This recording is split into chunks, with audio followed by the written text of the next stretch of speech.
Grabe yung bango guys. Nakakagutom talaga. Kapag mapapadaan ka lang dito is mapapalingon ka talaga kung ano bang amoy yun eh.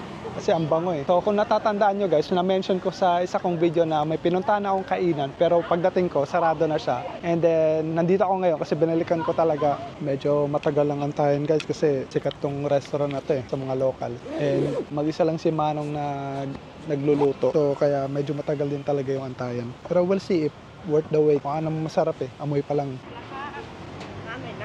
NapalaครับKabonครับ.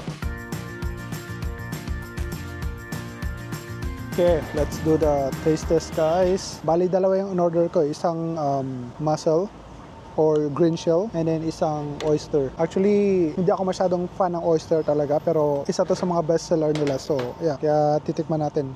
Tikman na natin habang mainit pa. 80 years na daw silang nabibenta na to guys eh. So, parang generation. Yun lang talaga, matagal yung antayan. Para sa akin guys, mas gusto ko yung mussel. Not really fan of oyster kasi medyo may pagka-fishy sa akin. And bukas nga pala siya guys, everyday except Sunday. Tara, check bill na tayo. Alay, kap. So 60 baht per plate. Mura na yun. Kap ko na kap. Kap ko na kap. Weng hoi to guys. Try nyo.